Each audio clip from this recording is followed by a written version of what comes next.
He thought she was just a move in a game. A quiet political A solution. political bride. He didn't realize A quiet he married fix the for a architect of the dangerous board. problem. He thought she was The leverage. powerful boss didn't realize Quiet one thing. political solution. He didn't marry a piece on a He game didn't board. realize he married the architect He of married the board. person who He designed the thought she game. was leverage.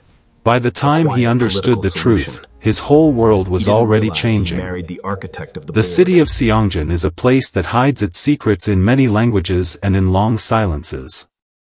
On the outside, you see tall glass buildings and big business meetings. It looks like a normal, orderly city. But underneath the surface, the Wang-Nam family runs everything. They control the docks, the politicians, and every quiet talk that decides the city's future. Wu Bin grew up in this cold world. He was trained since he was a child to lead, to control others, and to never show any weakness. He spent his whole life becoming exactly what his family wanted him to be. But the fight to lead a family like this is messy, and his enemies aren't going to wait for him to be ready. The family elders think they have a solution, a political marriage. They found a woman with the right friends and the right family history. They want a woman who will stand next to Wu Bin and make everything look calm and steady. Her name is Luna. She arrives in the city speaking 3 languages. She has a business network that no one truly understands yet. She carries one truth with her like a suit of armor: she will not disappear into someone else's world. Power isn't always taken by force. Sometimes, it is won through a negotiation. She knew the city would feel strange, but she didn't expect it to try so hard to make her feel like an outsider. Her new home was beautiful, but it was the kind of beauty that didn't care if you were comfortable. The ceilings were high, and the floors were made of cold, pale stone. The art on the walls was picked because it was expensive, not because anyone liked it. Everything about the house said the same thing: this place was built for people who already belonged, and she was not one of them. Luna arrived with 2 suitcases and a small bag. A worker took her heavy bags without being asked, but she held on to the small bag herself. That night, there was a small dinner for the family. In the Wang-Nam family, small meant 11 people. She was given a seat at the very end of the long table. It wasn't the seat of a leader, it was just a spot for someone who had been added to the group at the last minute. The family talked around her, but not really to her. They asked her easy questions, the kind people ask when they have already made up their minds about you. She answered politely and clearly, but she didn't tell them anything she hadn't planned to say. When one of the older women liked her dress, Luna thanked her in Korean. Then, she added a nice comment in the woman's own local way of speaking. She had practiced this for 2 days. The woman looked surprised for a second, and Luna noticed. By 9 o'clock, the dinner was over. She was shown to her room with a cold kind of politeness. She changed her clothes, made some tea, and finally opened her small bag. Inside were 3 notebooks, a laptop, and papers she had been collecting for weeks. She spread them all over the desk. She wasn't looking for crimes, she was looking for pressure points. She wanted to find the parts of the family business that looked strong but were actually weak. Every big company has those spots. You just have to look long enough to find them. By 2 in the morning, she had filled 11 pages with notes. She closed her notebook, turned off the lamp, and looked out at the city lights. The city didn't know who she was yet, but she knew that would change. Luna was not invited to the meeting. However, she knew that being left out was not the same as not being there. On her second night, she had studied the building's old blueprints. She found a narrow, forgotten hallway that ran right behind the library. If she stood at just the right spot, she was right next to the wall of the conference room. She arrived there 20 minutes early, waiting in the shadows. The meeting had been called by the younger brother of Wu Bin by name Wu Jin. Most people thought he was just a young man with big dreams, but Luna knew better. She had read his file carefully. For 2 years, he had been making secret friends and building a quiet team within the company. To Luna, this wasn't just ambition, it was a smart, careful plan. Wu Jin wanted to change the rules about who would lead the family next. Luna listened as he spoke. He was very good. He talked about the recent problems at the docks and the bad news in the papers. He didn't say his older brother, Wu Bin, was doing a bad job. Instead, he told a story that made it look like every mistake was linked back to Wu Bin's choices. Wu Bin answered with a calm, strong voice. He spoke like someone who had been trained since he was a child to be the boss. His facts were right, and his logic was perfect. But he was losing. Luna could feel it in the quiet moments between their words. Wu Bin was acting like this was a courtroom where the person with the most facts wins. But Wu Jin wasn't using facts, he was using feelings. He was making the older leaders in the room feel worried. Wu Bin was giving them data when they really wanted to feel safe and sure. The old rule said that the leader speaks and everyone else follows. But the mood in the room had shifted, and Wu Bin was too focused on being right to notice the change. Luna stood in the dark hallway and thought about the problem. She saw exactly what he was doing wrong. She also realized, with a feeling that surprised her, that she wasn't sure if she wanted to help him yet. That choice, she realized, would matter much more than Wu Bin could ever guess. The phone rang at midnight. A shipment of 14 shipping containers had been stopped at the southern port. It wasn't a legal arrest, and no official papers were signed. A rival group had simply blocked them and refused to let them move. It was the kind of move that was easy to deny but impossible to ignore. It was a message. By 1 in the morning, Wu Bin's top workers had gathered in the house. Luna was 2 floors up, but she could hear the sound of their voices. She couldn't make out the words, but she knew that low, heavy tone. It was the sound of men getting ready to use force. She had heard that sound before in other countries and other languages. She always knew what it meant. She got dressed, grabbed her phone, and went downstairs. When she walked into the room, Wu Bin looked up. The other 3 men stared at her like she was something that didn't belong there. She didn't let their stares stop her. She asked just one question. She wanted to know exactly which company had stopped the ships.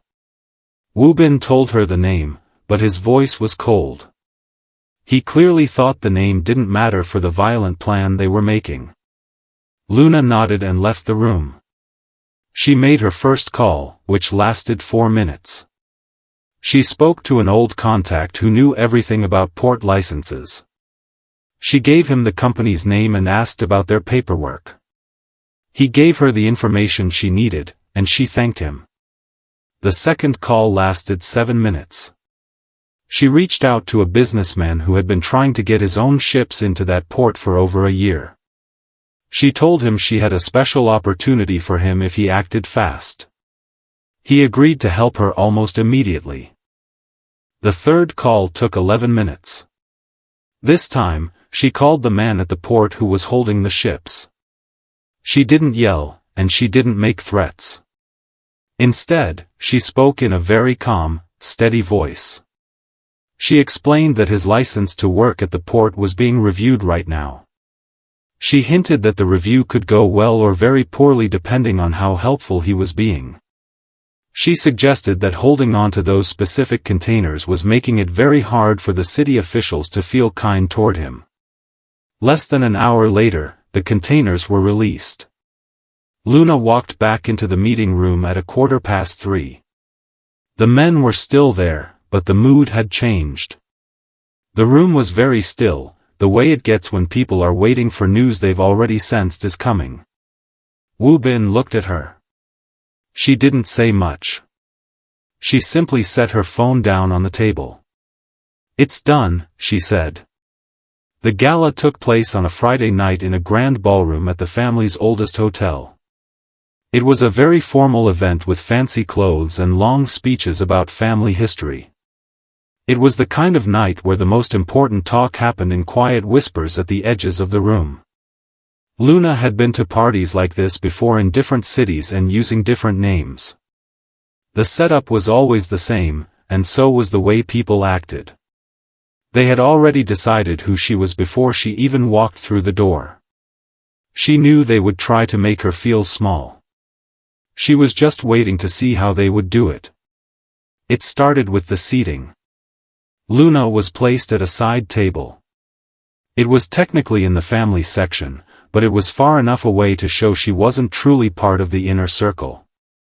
3 of the older wives were already there when she sat down. They greeted her with smiles that didn't reach their eyes. They were acting like they were welcoming her, but they didn't really mean it. The first mean comment happened before the food even arrived.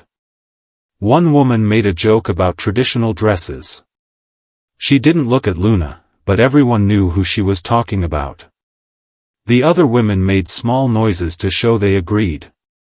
Luna just smiled and said nothing. The second comment came later in the evening. One of the women asked a question about Luna's family. She asked it with a look that said she already knew the answer and just wanted to see if Luna would tell the truth. Luna set down her glass. She turned to the woman and answered the question perfectly. Then, in a very calm and friendly voice, she mentioned that she had found some interesting papers lately. She talked about a secret business registered in another country that was linked to the woman's family name. She said the money trail was so messy that the family leaders might want to investigate it. The woman went completely still. Luna then turned to the second wife. She mentioned, just as lightly, that she had seen some online records for house purchases. The name on the records was almost exactly the same as the woman's husband. Luna said she hoped all the paperwork was correct so there wouldn't be any trouble. Finally, she looked at the third woman. She simply said she had enjoyed reading the woman's private letters to a businessman at the southern port. She ended by saying that the city was a very small world. The table was silent for the rest of the night. No one else said anything mean about her clothes or where she came from. The 3 women were very careful and polite for the rest of the evening. When Luna stood up to leave, they all said goodbye with a kind of honesty that wasn't there before. They weren't just acting anymore, they were afraid. Luna walked out of the ballroom and never looked back. The attack happened on a Thursday afternoon. It was outside a private bank in the busy part of the city. It wasn't loud or like a scene from a movie. A car had simply moved through a red light a little too fast and with too much purpose. Wu Bin's guard saw it coming and reacted in just 2 seconds. They pulled him from his car right before the impact. There was a short, sharp fight. By the time it was over, Wu Bin had a deep cut on his arm and 2 bruised ribs. His head guard wouldn't even look him in the eye because he knew how close they had come to losing him. Luna got the news at 4:17 p.m. She took the information the way she took everything, without showing any emotion on her face. While she stayed calm on the outside, her mind was already moving. She asked 2 quick questions and then went to the medical room on the 2nd floor. Wu Bin was sitting up when she walked in. The doctor had already finished. The room was very quiet, the kind of quiet that happens after a big emergency is over. Luna sat in a chair by the window. She didn't sit right next to the bed. She stayed close enough to be there for him, but far enough away to give him the space a man like him needed after being reminded he could be hurt. For a long time, neither of them said a word. Wu Bin stared at the ceiling and then finally looked at her. When he spoke, his voice sounded flat. It was the voice of someone asking a question that made them feel a little uncomfortable. He asked her why she had stayed. He didn't mean why she stayed in the city or in the marriage. He meant why she stayed through all the trouble, the secrets, the mean comments at the gala, and the people fighting against them. He knew she was smart enough and had enough friends to go anywhere else. She always had other choices. So, he asked, why stay here? Luna was quiet for a moment. It wasn't because she didn't know the answer. She was just deciding how much of the truth to tell him. Finally, she looked at him and said she didn't leave projects unfinished. Wu Bin looked back at her. A strange look crossed his face. It wasn't a smile, and it wasn't just respect. It was something deeper and more careful than that. Luna didn't say anything else to explain herself. Outside the window, the city kept moving as if nothing had happened. But inside the room, something had changed between them. Neither of them gave it a name, but they both knew it was there. She found the truth in the small details. It wasn't in just one paper, but in the spaces between them. It was the kind of pattern you only see after looking at information for a very long time. Eventually, you stop seeing separate notes and start seeing the scary picture they make together. She was investigating the attack on Wu Bin. She didn't care about the car or the fight, the guards were handling that. She wanted to know about the information. She wanted to know who knew about his bank meeting and when they found out. She tracked exactly how the schedule was shared and who saw it before Thursday morning. Only 3 people outside of Wu Bin's main team had the meeting on their calendars. Luna ruled out 2 of them within a day. Their timing was off, and they didn't have the right connections. She sat with the 3rd name for a long time. She didn't want to believe it, but the evidence pointed straight at him. Chairman Seo had worked for the family for 26 years. He had taught Wu Bin everything since he was 14 years old. He taught him how to lead, how to argue, and how to stay strong. He was at every important meeting and knew every secret. Everyone trusted him more than anyone else in the company. That was exactly why no one had ever thought to check on him. Luna looked at him very closely. She found a thin trail of money. It was moved through secret accounts she had seen before while studying their rivals. His name wasn't on the accounts, of course. But the money moved on the exact days he was traveling. One large payment happened only 6 hours after a secret meeting that only 7 people attended. Chairman Seo had been one of those 7 people. She spent 3 days building the full story. She checked it 4 different times because she knew she couldn't make a mistake. This wasn't like a young, messy rival. This was a man who was part of the very foundation of Wu Bin's life. She printed out the final report and put it in a plain folder. She held it in her hands for a moment, feeling the weight of it. Wu Bin was still getting better. His ribs still hurt, and he moved slowly to avoid the pain. She thought about how much it would hurt him to read the truth about his old teacher. Then, she went to find him anyway.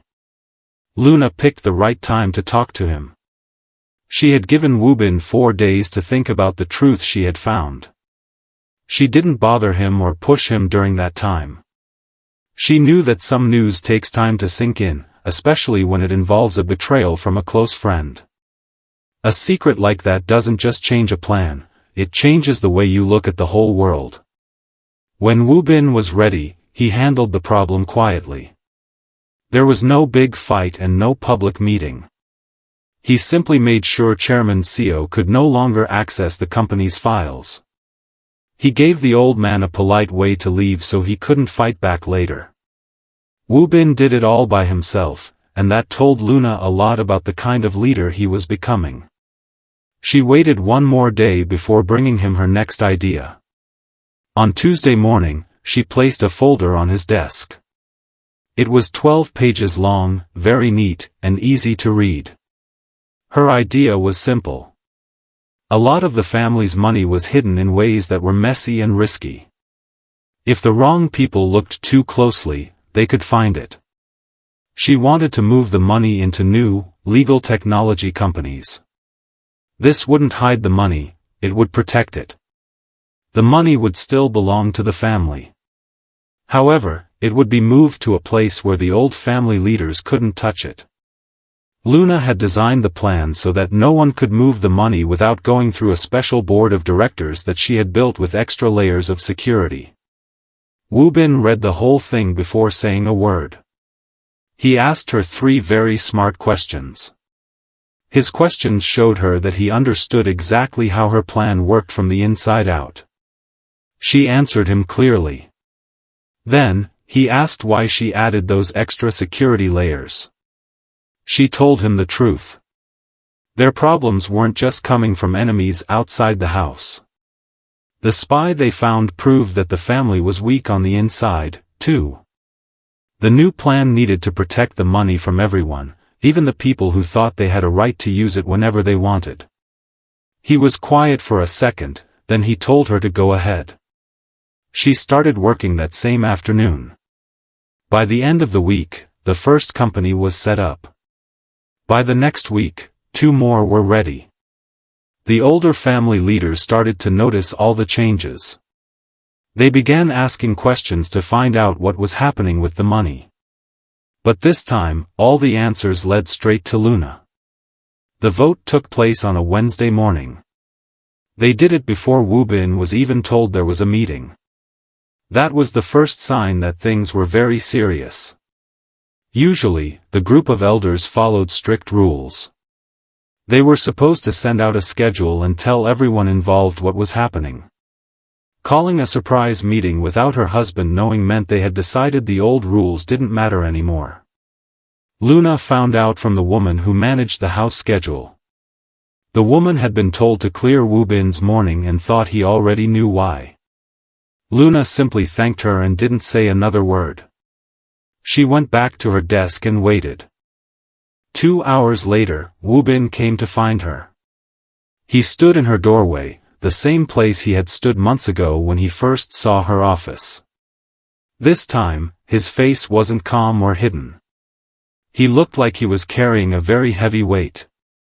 He told her what the elders had decided. They wanted to end the marriage. They planned to call it a friendly split, and they were offering her a lot of money to keep her quiet. She would have 30 days to leave the city forever. Their reason was that she had taken on too much power, more than a wife in their family was supposed to have. Luna listened to everything. She didn't interrupt him once. When he was done, she asked just one question. She asked if he had been allowed to vote, or if they had just told him what to do. He told her they didn't think his vote was needed. The elders believed they had the final say over the family's future, and they had made their move. The room became very quiet. Luna knew exactly what this meant for him. The elder council was incredibly powerful. Challenging them meant challenging the very system he had been raised to lead his whole life. It was the one thing he had never been trained to do. The system was designed to make a choice like this feel impossible. She looked at him and stayed silent. He stood in the doorway for a long time. She could see him thinking, not about business or politics, but about the real question underneath it all. Everything he was taught to protect was on one side. She was on the other. He made his choice. He had chosen her. That same afternoon, he walked right into the room where the elders met. He didn't argue or try to make a deal. He simply told them, in a very flat and serious voice, that the marriage was staying exactly as it was. He made it clear that if they tried to kick Luna out, he would treat it as an attack on the whole family. He was ready to fight them, and he didn't care what it cost. The elders were shocked. They never expected him to stand up to them like that. What happened next wasn't a talk, it was the start of a war. Within 3 days, the entire family business split in half. Some people still trusted Wu Bin, but others decided that Luna's influence had made him a bad leader. Jae-sung, who was still looking for a way back in, joined the angry elders to try and take Wu Bin's spot. By the end of the week, the whole city felt the trouble. First, the work at the docks slowed down. Then, two big banks stopped processing money. Even the internet and phone lines started having glitches in important parts of the city. The city didn't go dark all at once, but it started to fade in the exact spots that hurt the family business the most. Wu Bin's team looked at the damage. They realized this wasn't just a small fight. Someone had planned this a long time ago. Someone knew exactly which pressure points to pull to stop the family's empire without even using a weapon. Luna was in her office when Wu Bin brought her the report. She read it over carefully. Then, she set it down and told him there was something he needed to see. She opened a secret file on her laptop. A map appeared on the screen with dots in 14 different cities all over the world. Lines connected them all, showing how they shared information and money. In the very middle of the map was their city, Seongjin. She hadn't built this network for his family. She had been building it for years on her own. She had found other women who worked in the shadows just like she did, smart thinkers, experts in shipping, and computer specialists. Everyone else had ignored these women, but they were all amazing at what they did. She told him they had a name for their group. She told him what it was, and then she told him exactly how they were going to fix everything. The meeting was her idea. Wu Bin did not agree with it at first. He sat very still while she explained her plan, and then he told her exactly how many things could go wrong if his wife met with the head of their biggest rival, the Daeyong Collective. She let him finish. Then, she explained why those things wouldn't happen and why she had to go alone. It took him a long time to say yes. The meeting was set up by someone who didn't work for either side. They met in a private room at a tea house in the old part of the city. Since the tea house belonged to no one, it was a safe place to talk. The rival boss arrived with two men who waited outside the door, but Luna arrived all by herself. His name was Director Kong. He was 61 years old and wore a very formal suit. He was the kind of man who didn't seem surprised by anything. He looked at her across the low table with a look she had seen before. He was trying to decide if he should take her seriously, and he wasn't sure yet. She poured the tea. She asked him about his family because she knew he thought being polite was important. He answered her. They talked a little bit about the city and how the recent trouble was making things hard for everyone. Then, she placed a folder on the table between them. She didn't open it or explain what was inside. She simply rested her hand on it and told him that it held a full record of his group's money for the last 7 years. These were the real accounts, not the ones shown to the public. She mentioned 3 specific payments to government officials that would end their careers if anyone found out. These were secrets that could not be hidden away if they ever got out. She told him she didn't want to use the folder. She just wanted him to know it existed and that she had more copies. She made it clear that keeping those secrets safe depended on him agreeing to a new deal she had in mind. Director Kong looked at the folder for a long time. Then, he picked up his tea and finished it slowly. He looked at her and said he was ready to listen. Luna had not raised her voice even once. She didn't need to. Director Kong stepped back within 2 days. His group stopped causing trouble at the docks quietly and without a single word of explanation. It was the way people move when they have been shown a secret they cannot afford to have the world see. The banks began moving money again, and the phone lines and internet went back to normal. The city started to look like its old self again, full of busy people and glowing glass buildings. Wu Bin watched it all happen. He knew that this problem hadn't been fixed by his family's guards or his own power. It had been fixed by Luna. She had done it in a meeting he didn't attend, using secrets he didn't know, through a team he hadn't even heard of until 9 days ago. He began to look more closely at what she had done. He studied the map she had left for him. For 3 nights, he followed the lines from their city out to the 14 other cities around the world. The more he looked, the more he realized how smart she was. This wasn't just a list of friends. It was a perfectly built system. It had its own ways of talking and its own ways of making choices. It didn't need his permission to work. It wasn't just a helper for his family business, it was a powerful empire all on its own. He looked again at the new companies she had set up. He finally saw what they really were. They weren't just there to protect the family money. They were the start of her own wealth, money that was legal and belonged only to her. She had built a way to be safe so that no one could ever decide her future for her again. He thought about this for a whole day before he went to see her. She was in her office. She looked up and waited for him to speak. She had learned how to read his quiet moments, and she knew this one was special. He stood across from her desk and told her the truth. He told her he finally understood what she had been building. It wasn't a plan against him, but a plan to stand beside him. He told her it was the most perfect thing he had ever seen. Then, he did something his family had never taught him to do. He bowed his head to her. He didn't do it as a trick or a part of a plan.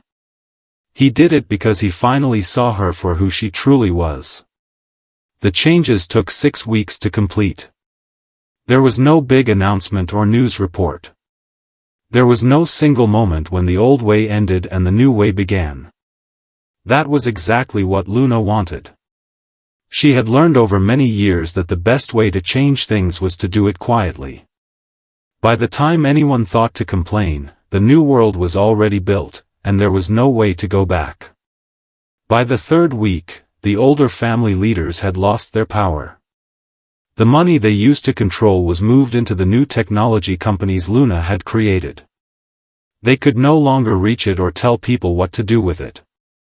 2 of them quit immediately. The other 3 stayed, but only as advisors. It was a title that sounded important but had no real power. Luna knew they would take the deal because men like them would rather look important than admit they had been defeated. Jae-sung left the city for good. No one talked about why he left or where he went. The family name, Wang-Nam, didn't go away. Instead, it became the face of a huge new company that worked all over the world. The old, secret, and illegal ways of doing business were taken apart. They weren't replaced by force, but by something better. Everything was now legal, documented, and safe to show the world. Luna had designed it so that no one could ever find a weakness again. From one side, it looked like a perfect takeover. From another side, it was simply what happens when people ignore a smart person for too long. The first official meeting of the new Silk Alliance was held on a Thursday morning. The room was full of sunlight and had very clean, simple lines. Luna chose this room because it looked nothing like the dark, scary rooms where the elders used to meet. There were 12 seats at the table with people from 4 different continents. Her secret network was finally visible to everyone. Luna sat at the head of the table. Woo Bin sat at her right hand. He wasn't behind her, and he wasn't trying to look like the boss. He sat in the spot of the most trusted advisor, a spot given to him by the person in charge. He had even suggested sitting there himself. Luna called the meeting to order, and the room went quiet. Outside, the city of Seongjin kept moving through its morning. People were buying things, and power was moving from one hand to another just like it always did. But inside the room, the real change had already happened. The woman that no one saw coming had built something that no one could break. She hadn't just taken over the old throne, she had made the throne unnecessary. The architect had arrived. And the new empire, strong, honest, and reborn, was finally ready to lead. The story of Luna and Woo Bin teaches us that power isn't always the loudest thing in the room. Luna never had to yell or force her way through a door. She didn't take things by being mean, she took them by being smart. While everyone else was shouting, she was quietly building a new world. The first lesson is simple: being good at what you do and being patient will always last longer than using force. The second lesson is about what happens when people don't take you seriously. Luna didn't get angry when people underestimated her. Instead, she used it to her advantage. Because they didn't think she was a threat, they gave her the time and space she needed to work. It reminds us that just because other people have a small way of looking at the world, it doesn't mean you have to be small, too. Wu Bin's journey teaches us something different. Since he was a child, he was trained to be a certain kind of leader. He was taught to look at positions instead of people and to see asking for help as a weakness. His growth in the story is slow and quiet, which is how real change usually happens. He learned that the parts of himself he was told to hide were actually the parts that made him a better leader. The story also talks about staying true to who you are. Luna never tried to change herself to fit into the fancy world of the Wang-Nam family. She stayed her full self in every room she entered. In a world that often asks people to change just to fit in, being yourself is a very brave thing to do. It is the foundation that everything else is built on. There is also a big lesson about loyalty. The elders were loyal to a name and a building, but Wu Bin chose to be loyal to a person. He chose Luna. The story shows us that this wasn't just about love, it was about wisdom. A big company or a famous name is just like expensive furniture if you don't have the right people inside. Finally, the story teaches us about real partnership. When two people see each other clearly and choose to work together, they can create something amazing. It isn't just that two people are better than one. It's that the right two people, who truly respect each other, can change the entire world. Together, they can build a new table and decide for themselves who gets to lead.